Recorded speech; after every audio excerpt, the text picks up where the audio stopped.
2, 1. Let's go! I'm the host of the PBE podcast, Troy Tittlemier. We are at the 67th Annual SPWLA Symposium. This is the annual symposium. We're at Lake Conroe, 2026. It's day 3. It's the last day of the event. Started with a golf tournament, workshops for 2 days, and then 3 straight days of technical talks, poster presentations, folks in the booth displaying what they're doing, how they're advancing this great industry and the specific niche of petrophysics.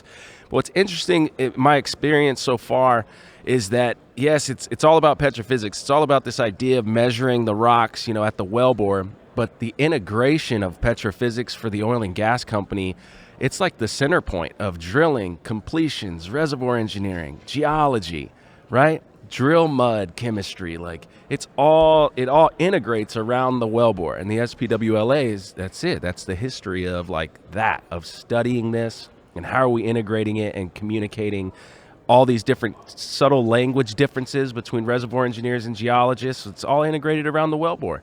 We got it, right? Petrophysics. Please introduce yourselves as co-hosts. I'm excited to get your take on the SPWLA, what you're doing for the SPWLA. Let's get started.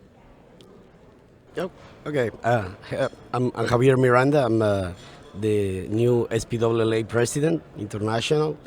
I'm a petrophysicist. Background is petroleum engineering. Actually, I was just remember as of now that today is a very special day because it's 20 years since I came to US the first time to come to UT Austin to study a Master of Science in Petroleum Engineering. And I started my career back in my native country, Venezuela, in '98 in the Venezuelan National Oil Company, working as a petroleum engineer and then as a petrophysicist. At that time, we have a program to train petrophysicists because, as some of you may not know this, but usually petrophysics is not a discipline that you get in school, like geophysics or geology. You have to get some special training. Sometimes we are coming from different backgrounds, petroleum engineering, geology, electrical engineering, or any other branches, even physicists. So we get trained as a petrophysicist either at work or by programs that companies have. At that time, PDVSA had an agreement with the former Amoco company, and they had this school where you get a formal training on petrophysics for almost a year.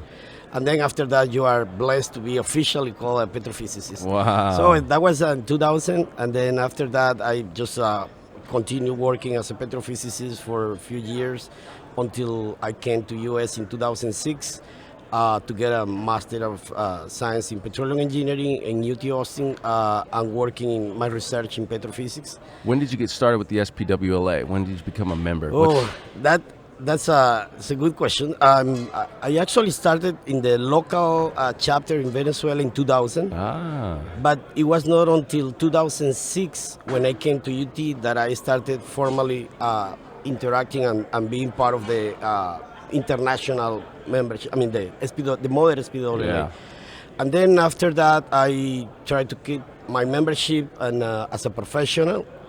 And I started my journey as a volunteer in UT as a student.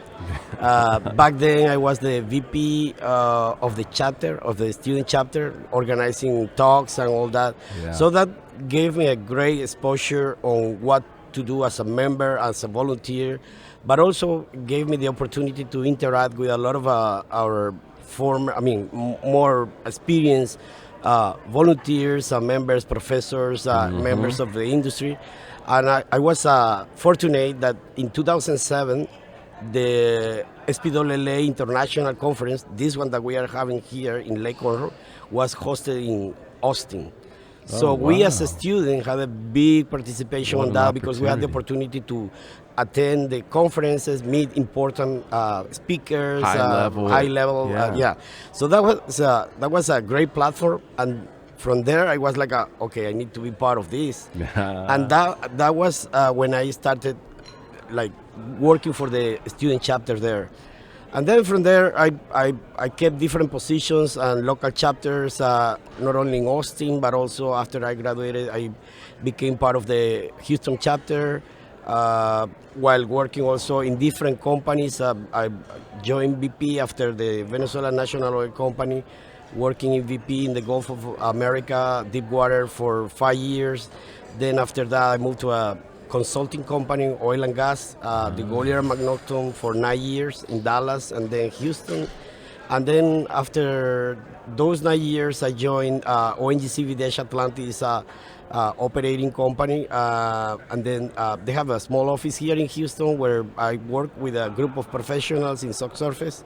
And then at the same time, in parallel, I was moving towards the rank, as Sharon say. I was elected. I participated. First of all, I participated in few elections. Okay. I could say that I lost probably half of those. I have participated in 5 or 6.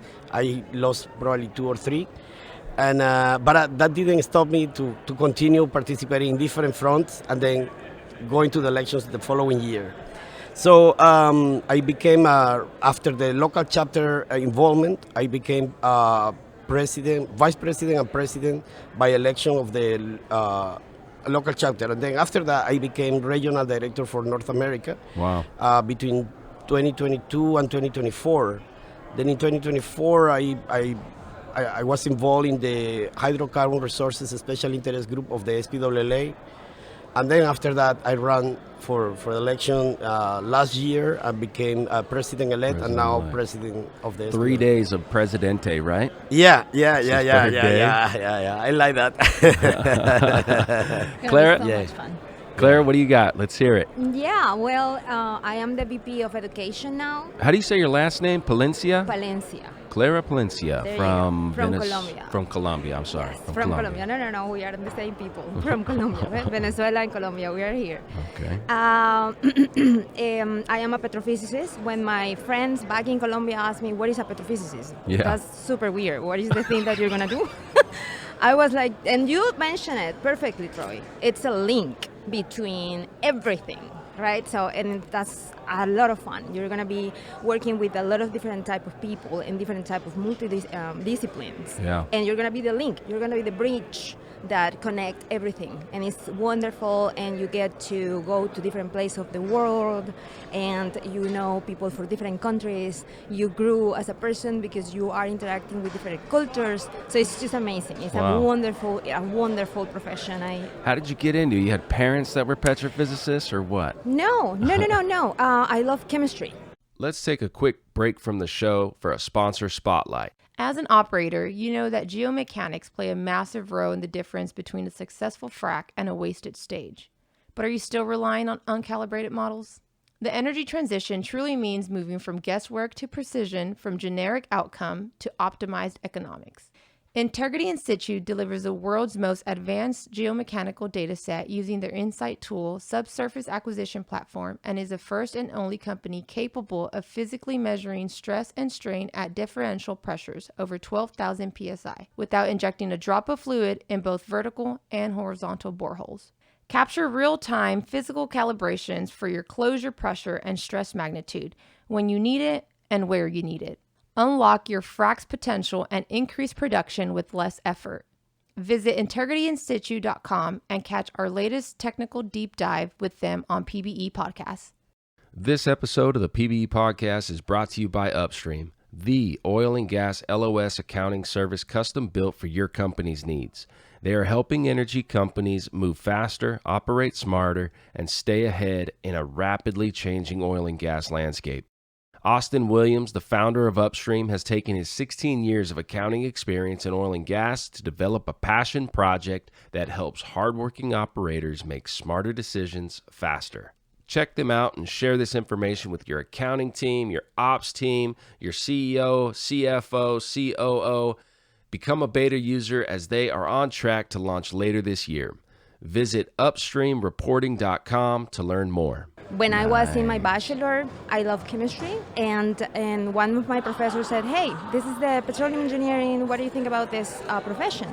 And I was, well, first of all, I don't know what is this, so I started reading it, and I was like, yeah, this is nice, because I was always inclining myself to science, but also with a lot of math and chemistry. So it was like perfect combination to be like geology and petroleum engineering. So that was my first, like, okay, yes, I like this. So and then one thing come to another. I started petroleum engineer.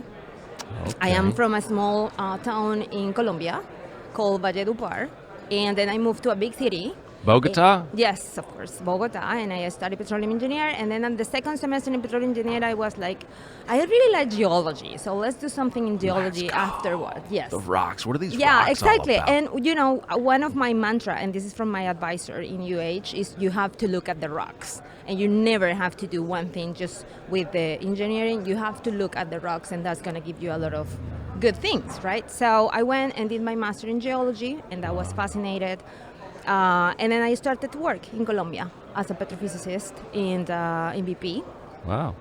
And then for family reasons, I moved here to the United States, and I did my PhD in the University of Houston in petroleum engineering, Oh, my which goodness. was fascinated. What did you do a PhD in petroleum engineering on? I studied a lot of unconventional resources and porosity. Basically, how much space you have in the rock to store hydrocarbons. Wow. So how much space you have. And that sounds easy, but it's a lot of complicated topics. Yeah, porosity's changing like crazy. Yeah, it's really complex.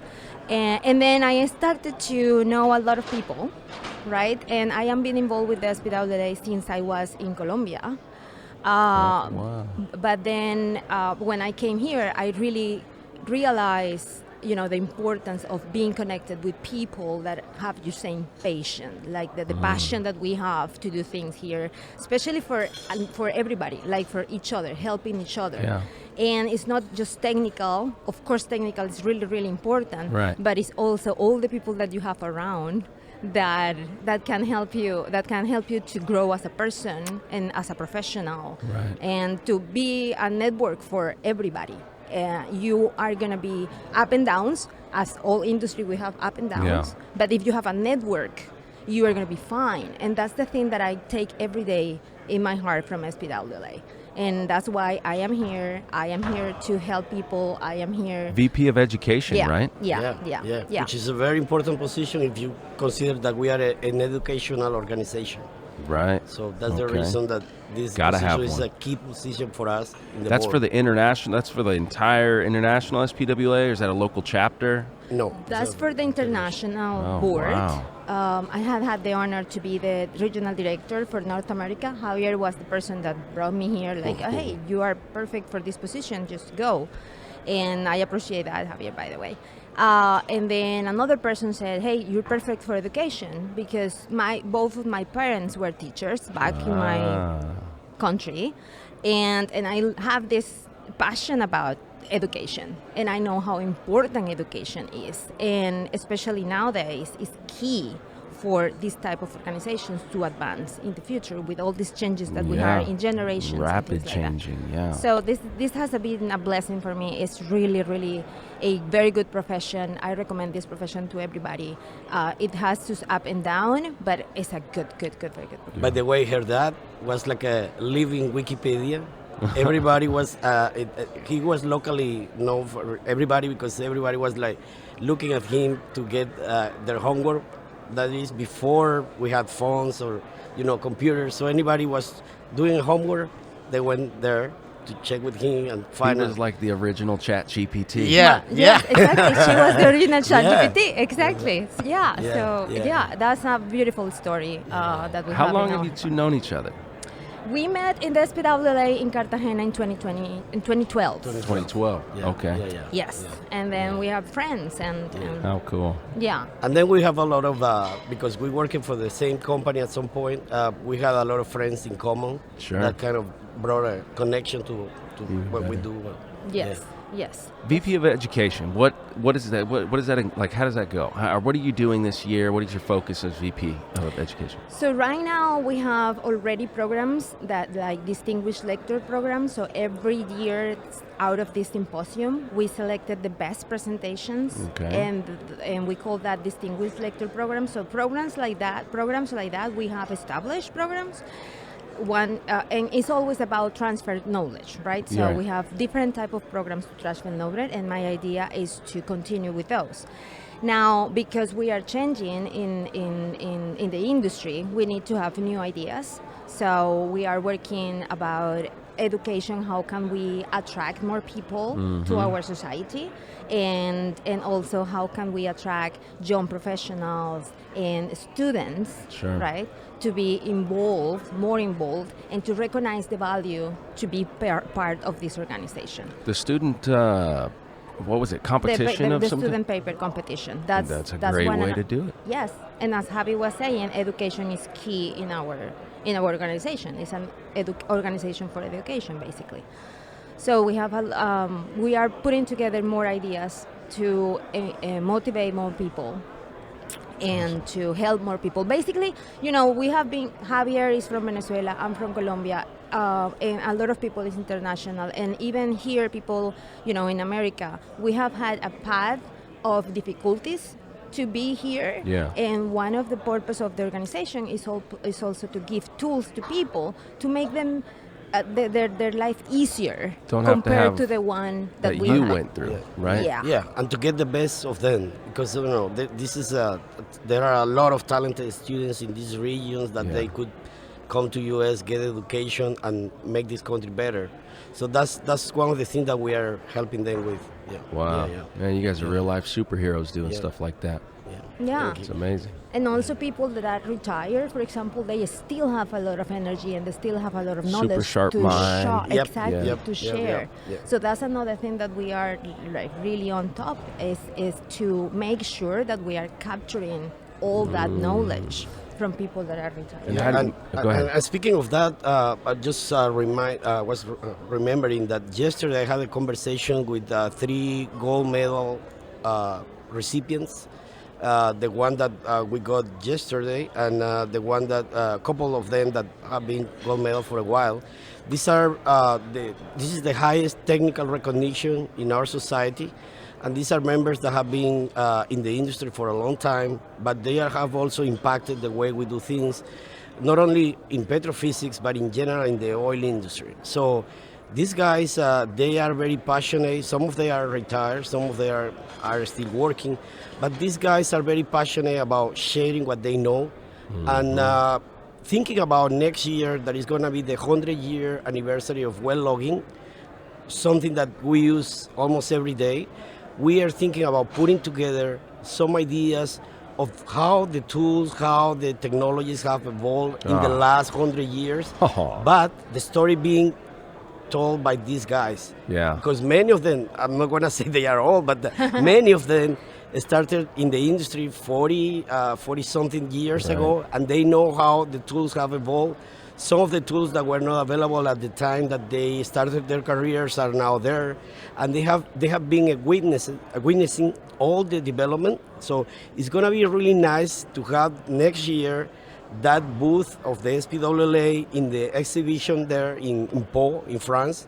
By the way, it's advertising for the next year's conference. 68. So So that time when we are there, I want to have this booth of the SPWLA with these gold medal recipients sharing their story, sharing some pictures of their time when they started, and that's something that is going to be amazing. I mean, I'm looking forward to that, but also looking forward at what these guys can do for the younger generation, mentoring all of them and taking them to the next level, and taking advantage of that knowledge repository that we have with these guys. And it's amazing. And making it accessible, right? You guys making it accessible for people to see it. I would love to see the local university, any of them doing 3D printing, and say, all right, you build the original resistivity tool that Schlumberger created, and they recreate it with a 3D printer. That cool. Would be great. That would be cool. Something like that. Yeah. Get the schools involved. Get all these kids involved. Yeah. Exactly, because now it's not about competition anymore. It's about collaboration anymore. So as Javi was saying, is experienced people helping young people. Yeah. Even more, because we have done this for a long time, but now we need to be like intentional, right? And it's universities in here, like in the United States, working with universities all over the world, working together.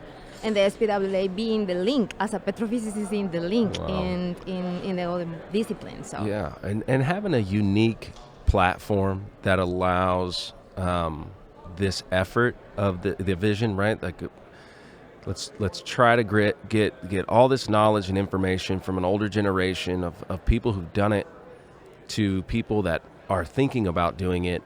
SPWLA is the only platform. I can't go PBE podcast to all these old timers and say, oh, I want to create this, I want to do this, and they're like, what are you talking about?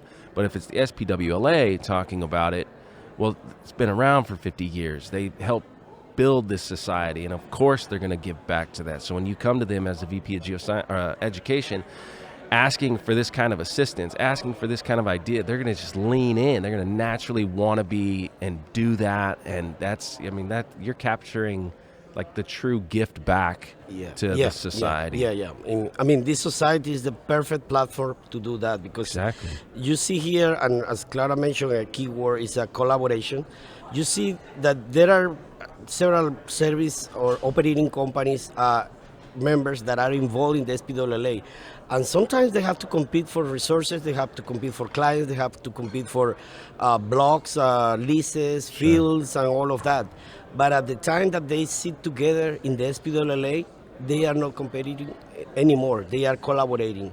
So you see that in the workshops, for example, you see people from SLB, from Halliburton, from Baker, from any Weatherford, working together to get the knowledge sharing in that workshop for students, showing their different tools, the different approaches, but at the same time collaborating together. So they forget that they are competitors when they sit together in the SPWLA. And that is also one of the advantages of the platform that we have, and something that our members really, really like about SPWLA. When they come here, they want to collaborate. That's exactly what my question was for you guys. Like, you've been involved for so long, you're doing it, you're still young, vibrant, passionate about this.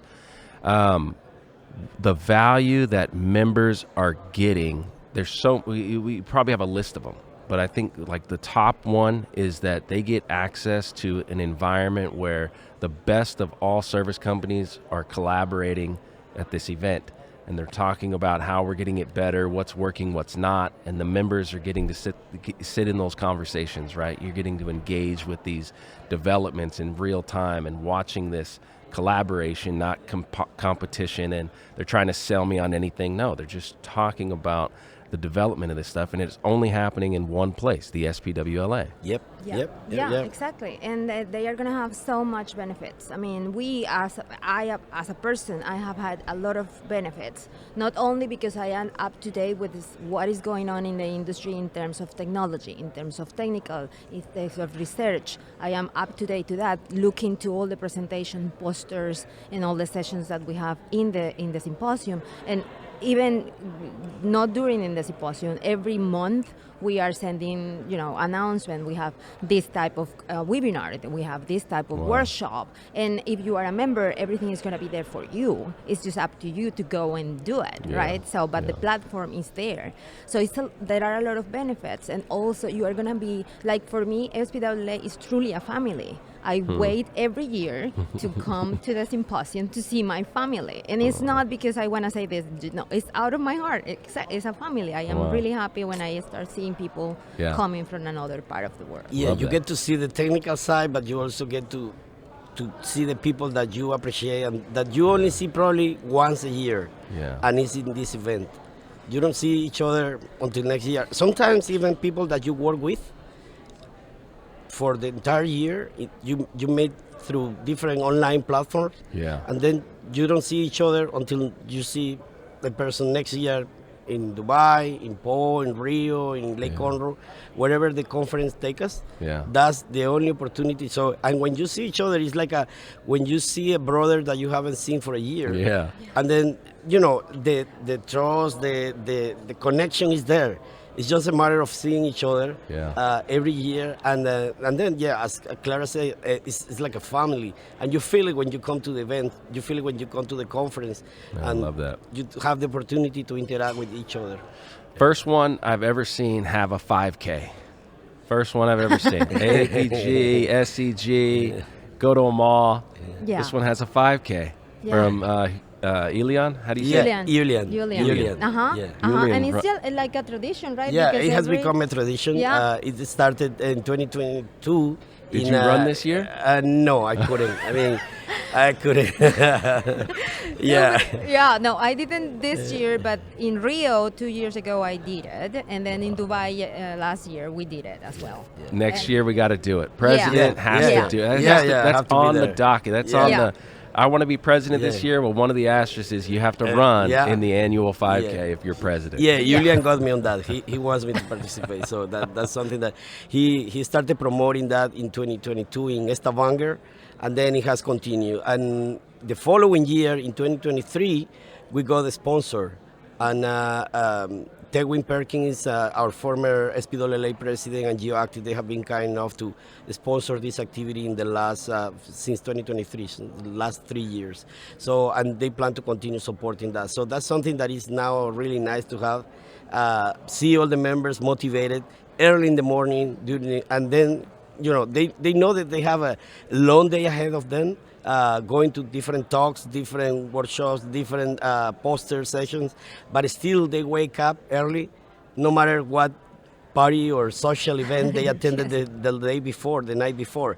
So that's really very, also, as we do, everything that we do, we are very passionate about that. That's awesome. It just rings the bell of community, right? You're just we're a community. We're a group of people and coming together and thinking of all this stuff, and we're passionate about it, and we want your life to be good, you want mine, like it's all likewise, and just such a cool vibe. But then there's this very strategic way of getting all this information in one place over the 5 days. You have to plan this thing out. The events are getting planned.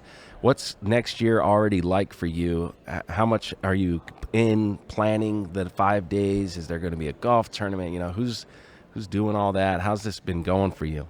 Well, again, as a collaboration, volunteering are couple words that can resume or can summarize what we are doing here and and the results that you see. There is an entire group of volunteers working in the different committees: the organizational committee, the technology committee, the membership committee, the board, and the local chapters. The hosting chapters are always involved in this type of activities.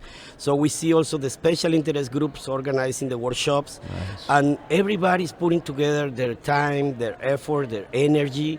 And sometimes, as you will see in our society, because we are a smaller society compared to SPE or AAPG, we're only 1,500 active members. And these type of collaboration requires a lot of work and a lot of time. Right. But you see people that are multi-hat. They have multi-hats. Like, they are, for example, Clara is the VP of Education, but she's also involved as a speaker. She's also involved in the technology committee. She's also involved in different, we just came from a membership meeting with a representation from China where we are trying to grow. So there are different things going on, and everybody's putting not only their time and energy for one position they have, but also for many other initiatives that we have to try to move the society forward. Yeah. For example, this was the first year that we have a forum for artificial intelligence. So it was a Sunday after the whole day working. Last Sunday, the whole day we were working, and then we have a meeting from 5 p.m. on a Sunday to I don't know how much, but it was Can you imagine the passion that we have, that we are allowed, we allow ourselves to be in a Sunday 5 p.m. having another meeting because we have a forum, because we know how artificial intelligence is important now. We need to move forward. We need to move along this new thing that is happening, and it's taking so. Technology, what's like, right? Like that's the advancement of technology. Is that a group that you're talking about? You're talking about this kind of new applying AI to everything, machine learning, and all that stuff. Yeah, one of the things that I think is great of the organization is we are always seeing what is new and what is the thing that we need to move. Right, and for our members and for the new people, right? So especially for the students, what are the things that they are seeing or they are interested in that we can help them, right? And we can be flexible and tailored also as an organization to be with them, right? So, and AI, as everybody knows, is one of the things that we need to move forward, and we need to move along with that, right? So, a lot of ideas, extraordinary people working with extraordinary ideas to create things that are going to help the society, are going to help the members, are going to help the new students, and also are going to motivate people to come because we are, high pace and agility is our... I mean, actually, we had a digital initiative that is going on. It's something that we have discussed in the board in the last probably more than a half year. During this month, we have been trying to look for ways. We have a vast library of papers, publications from 59 until 2026 as of this conference. And this vast majority of papers is in repositories, and it's not like something that you can easily see and look for something. Let's say I want to look for some papers that have been talking about a model or saturation or porosity equation that I'm trying to use. When was the first time this was used? How can it be can be used in different type of reservoir depending on the lithology, depending on the type of oil or gas or fluids that I have. So what we are trying to put is that bring that library to a digital platform where everybody can access. I mean, everybody of any of our members. This episode of the PBE podcast is brought to you by Upstream, the oil and gas LOS accounting service custom built for your company's needs. They are helping energy companies move faster, operate smarter, and stay ahead in a rapidly changing oil and gas landscape. Austin Williams, the founder of Upstream, has taken his 16 years of accounting experience in oil and gas to develop a passion project that helps hardworking operators make smarter decisions faster. Check them out and share this information with your accounting team, your ops team, your CEO, CFO, COO. Become a beta user as they are on track to launch later this year. Visit upstreamreporting.com to learn more. Let's take a quick break from the show for a sponsor spotlight. As an operator, you know that geomechanics play a massive role in the difference between a successful frac and a wasted stage. But are you still relying on uncalibrated models? The energy transition truly means moving from guesswork to precision, from generic outcome to optimized economics. Integrity In Situ delivers the world's most advanced geomechanical data set using their Insight tool subsurface acquisition platform, and is the first and only company capable of physically measuring stress and strain at differential pressures over 12,000 psi without injecting a drop of fluid in both vertical and horizontal boreholes. Capture real-time physical calibrations for your closure pressure and stress magnitude when you need it and where you need it. Unlock your frac's potential and increase production with less effort. Visit integrityinsitu.com and catch our latest technical deep dive with them on PBE Podcast. Members can access this platform and look for answers, quick answers to whatever they need to do with their work. So it's going to be a practical tool for everybody. It's going to be widely used. So what we are trying to do is see a way to bring that vast majority of papers to this platform, and then from there, take it to the next level. Is most of it already digitized? Yeah. I mean, some papers are, the 50s, 60s, they are just PDF scans. But still, PDF scans. But we are trying to put them in a digital way that, you go, instead of using ChatGPT, this is going to be like a SPWLA GPT or something like that. Right. That you type, hey, when was the first time that this lithology was detected with this tool? When was the first, how can I use this model to, considering that I have these certain conditions in my reservoirs? Exactly. So it's going to be a very, I'm very much looking forward to that, because Yeah. it's going to be amazing. That's gonna open up membership and open up a whole new Yeah. like, And that's Yeah. all. And the other thing is, we are telling people, AI is here. It's not going to replace us. It's just going to be a tool. That's the key word. It's a tool that we are going to need to use in our everyday life to become more productive and agile, Yeah. right? So that's I am really excited about it. We are all really excited You about think it. that's gonna be accessible this year, next year? We are aiming to have it accessible next year. Wow. That's something Launch that we it are at the symposium. I hope so. I mean, we are already moving forward on that.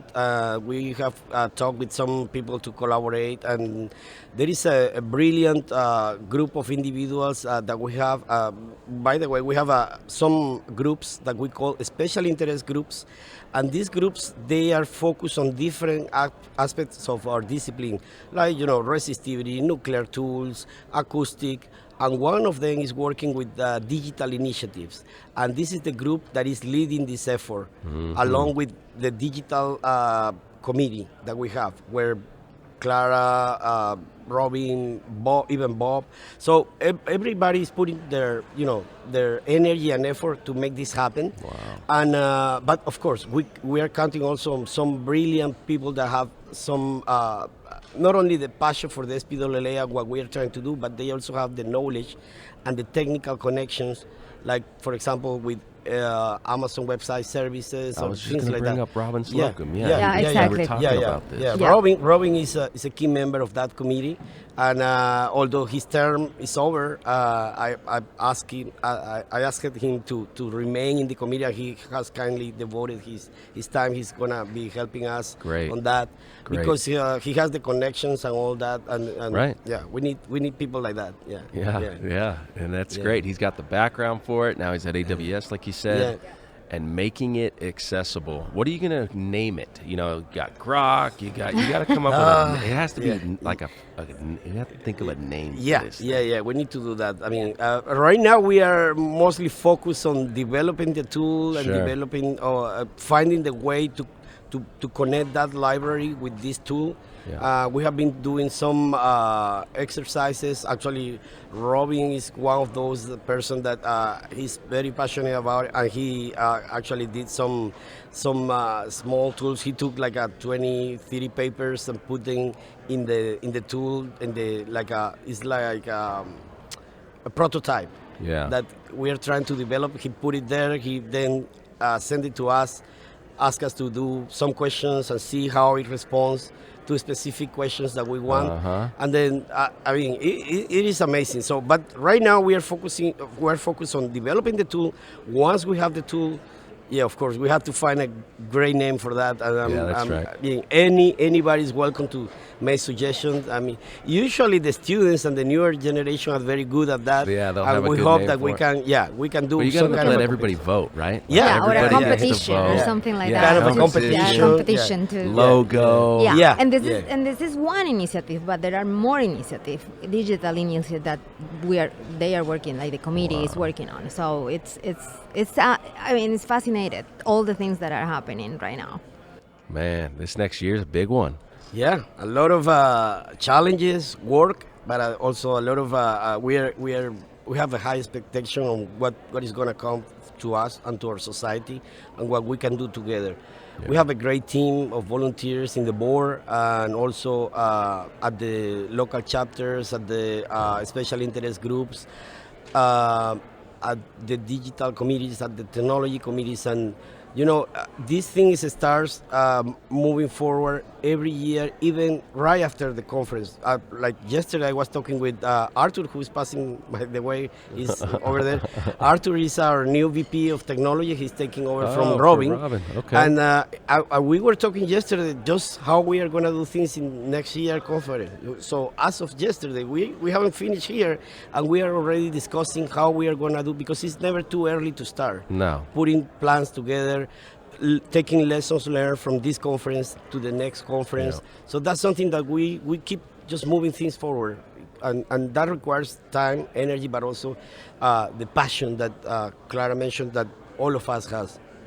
And also listening to people, right? So the people, listening to them, they are going to have great ideas. Yeah. Students have great ideas. They have a lot of passion, and they want to, to grow professional and personal. So they have a lot of ideas that are great for our association. Yesterday I was talking with them, and they are like eager to do something. So it's just great. This is the perfect space and the perfect time to talk to them and listen to people and say, hey, how can we help? Yeah. Yeah.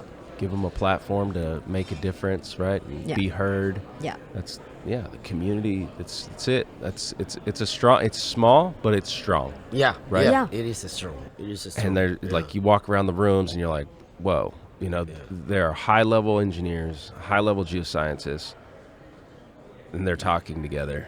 And these are interesting conversations Yeah. about rocks, uranium enrichments, and I mean, it was all kinds of great discussions Yeah. all day. Yeah. You're Yeah. either on the podcast or at the lunches or at the dinner, at the happy hours. It's just been technical talks and human flourishing, right? Just ideas and growth and where's it all going from here? How's prices is it gonna be stable at high for long? Yeah. Yeah. What's gonna happen? Yeah, it's amazing. I mean, every time that I am here and I see how can we move forward, how can we create more? I mean, every time that I come and see a conference, a talk, I see new ideas that I was like, wow, this is great, and this is happening right now, and you are a witness when it's happening. So again, it's a great opportunity to be updated with the things that are happening every day in our industry. It's just great. And I'm encouraged that the digital transformation ideas that you guys are talking about, making this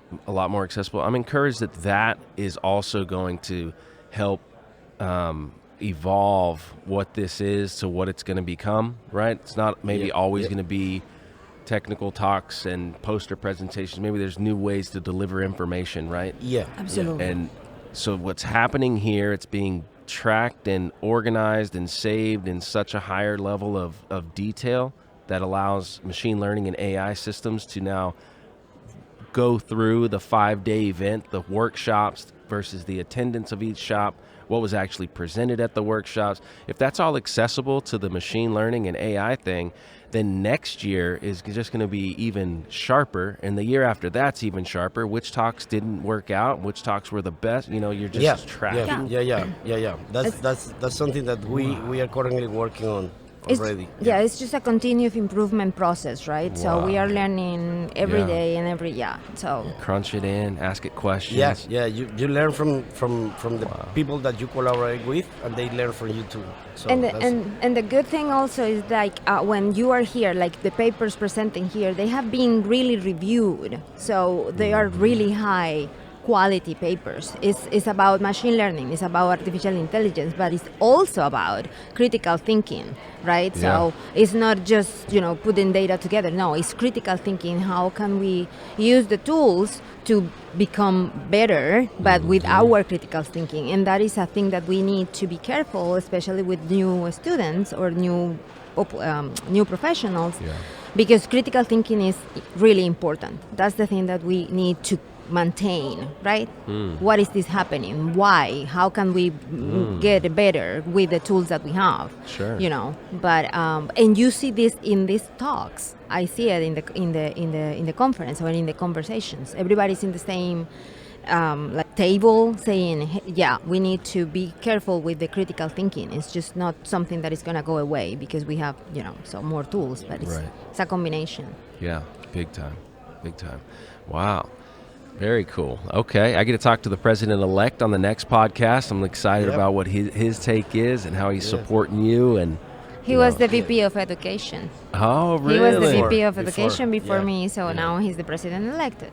So am I talking to the future president-elect? There are so many people. I see it that way. It's going to happen. I mean, there are certain people that when you see them, you see the energy, you see the passion, but you also see the talent. Right. And I see that in Clara, and that's the reason that I really wanted her to be part of the board. when I nominated her to be a candidate. And it looks like not only me was the only one seeing that in her, because Right. other members that voted for her saw that passion, saw That's that right. energy, saw that talent to do so much for SPWLA that they, let's vote for her and Yeah. let's choose her. And remember, this is the board that we have is not something that we nominate or that we self-impose somebody. It's people, our members, they have the duty to elect our board, and they vote for the one that they think are the right people to be there. Sure. And on top of that, our past presidents that put together the slate of candidates, they have done an incredible job at keeping the pipeline of talent coming, and they usually check the candidates that they are going to put together in the election in such a great way that when you are going to vote, you are like oh my God. You're really Oh, informed. Yeah. And you see so many talented people Yeah. that you see, should I vote for this or that? Because It's all not of them easy. are very talented, all of them are very passionate about SPWLA, and so unfortunately they have to compete for the position. Sure. And but that's what makes us also stronger. Yeah. That we have that kind of level of candidates. Right. Going for elections and getting here. So you are in good hands with Matt. I have worked with Matt. We say that we have followed our path each other because he was also a president and vice president of the Houston local chapter, Okay. two positions that I also had in the past. And we were talking, and then I became a regional director. He was also regional director Oh, for wow. North America. And now he's a president-elect, and I just finished my term as Wow. a president-elect. So we have been working together, and I'm very much looking forward to working with Matt as our president-elect, with Clara as VP of Education, and all the other members that we have in the board. We have an extraordinary group of individuals, talented people coming from service and operating companies, and that's going to make us a really diverse group with different perspectives that are going to take us to the next level, and that's what I'm looking forward to. Wow, well said. That's pretty cool. Well said. Well, I think that's it. I think we've talked about everything. I think next year is obviously super exciting. Everyone's talking about it. It's the buzz. You know, you go to Yeah. France, like, Yeah. what? That's in Poe? Like, Yeah. 100 years Schlumberger history and these visions you have for explaining the tools and, like, displaying, you know, the Yeah. change in Yeah, yeah. technology over time. Yeah. How about monthly, like, recap podcasts of the SPWLA? You guys be interested in that? Like, every month you guys have certain levels of things that got achieved and still need to be worked on, but maybe there's like an afternoon where I can talk to somebody and do a little podcast about how did it go this month, what moved, what struggles are we having, and then we can send that out to the members. Yeah, that would be something that we can work on. Especially, you know, we have a diverse board, as I say, and any of them can collaborate and represent. It doesn't have to be everybody going every month, but one of our members going to do this with you and informing on behalf of the board what we are doing, how we are advancing our initiatives and moving forward, all of that. Yeah, absolutely. That's part of education, right? So that's part of educating people what are the things that we are doing. Yeah. And that is key. So wonderful. Right? And then as things get like, okay, the hotels or the venue's completely booked. Here's how the floor design's going to be. And you just start preparing these folks for like what is to come, right? Yeah, the next event. yeah, How's it going to work? Showing them like the location, showing them the field trip auctions that we will have. Yeah, imagine. Showing the Pyrenees there. Yeah. Like, So many things. Yeah. So many Every things. chapter and every state and all these different things, like every month they're presenting something. You have someone speaking, right? Maybe there's a way that I can build a funnel where that all the chapters are saying, here's what the monthly luncheon was, and funnel that all in and make content about what SPWLA is doing from every month, the technical groups, the chapters, everyone's working towards this massive event coming. Exactly. Yeah. That's something that definitely we need to. SPWLA is really active in the local chapters, and they have also the student chapters in the different universities. This year they said it blew up the most. Like the student chapters were just going like up and to the right. Exactly. Exactly. So what's going on there? The students are starting to lean into petrophysics. They're leaning back into energy and geoscience, and right? It must be that has. What is that? What else would it reflect? There's interest. There's a new interest of Yeah, I think it depends on a lot of factors, but in each part of the world there are different things happening, and maybe in another part of the world exploration is more active now, and they need more professionals towards that part. Maybe in another is about CCUS and renewables, so they would need more professionals. So it depends on where are you in the world, to be honest, and how are the things that are happening in your country, right? Yeah. But the good thing is that I think with all this initiative is we need professionals. We need energy, basically. We need energy in the world. For all the things that we want to do as a species, we need energy, and we need the people, right? So I think people are gonna understand, they are understanding basically the necessity of this challenging that we have right now, right? I think that's happening. Yep, that's fantastic. Yeah. And students are really passionate about it. We are gonna have our third virtual symposium in October with the students from Argentina, Brazil, Colombia, and now Bolivia and United States. Oh, wow. Because United States, this is the third. The first one was about unconventional reservoirs, because United States has a lot of experience and the idea was, okay, how can we learn from United States in unconventional? So that's why we did it with Colombia and Argentina, right? Argentina is also a very experienced country with unconventional reservoirs. How can we learn together in countries that we don't have unconventional that more? The same thing happened last year when we talk about new energy. So, okay, CCUS, lithium, hydrogen, geothermal, all the things that are happening, all the skills that we have are transferable. We can use our skills as a petrophysicist in those areas too. And now this year is going to be AI. Okay, so we are going to work. Let's put together a symposium. A virtual symposium is going to be free for everybody, for the students, right? All the universities, and it's for students. It's speakers from the industry talking to students, only students, no industry. To tell them, the tool is here, but we need you to be critical about it. I like that kind of philosophy over the top of everything is critical thinking, right? Whatever you're listening to, whatever we're doing as a group, stay critically thinking about whatever we're doing. And that's the human component that is not going to go anywhere. I mean, so that's the reason that we tell people that don't be scared of AI. It's another tool in our toolbox. Don't be scared. We are going to use it. We are going to incorporate it. We are going to learn from it.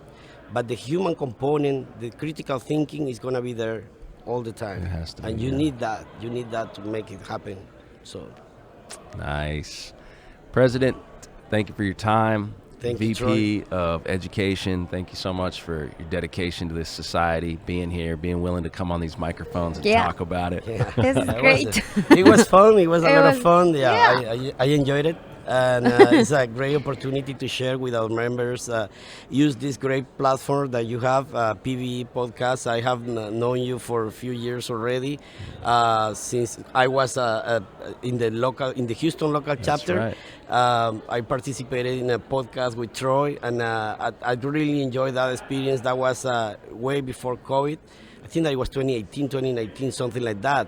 I was in a golf tournament, and Troy was doing this podcast, and that was the first time that I was exposed to that. And this is brilliant. This guy, what he's doing. I mean, I remember being very scared at the beginning, but then when I joined, I was like, I felt so relaxed and like I was at home with him. So because you make it feel like that. Yeah. So I really appreciate that you are coming to support us here and having this podcast with our members, with our board members, and listening to us and helping us spread the word on what we are doing and what we are trying to achieve for our members. Well, it's a wonderful thing. Yes. Honored Thank to be you. a part Thank of you it. very much. Thank you. Let's take a quick break from the show for a sponsor spotlight. As an operator, you know that geomechanics play a massive role in the difference between a successful frac and a wasted stage. But are you still relying on uncalibrated models?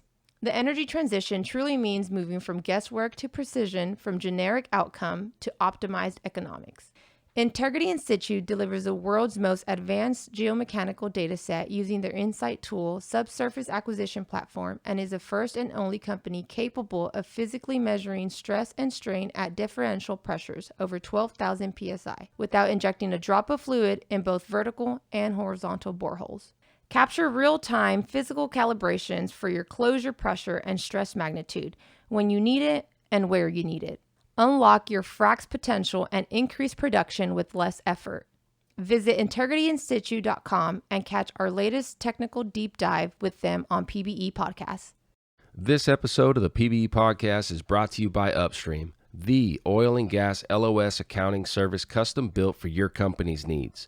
They are helping energy companies move faster, operate smarter, and stay ahead in a rapidly changing oil and gas landscape. Austin Williams, the founder of Upstream, has taken his 16 years of accounting experience in oil and gas to develop a passion project that helps hardworking operators make smarter decisions faster.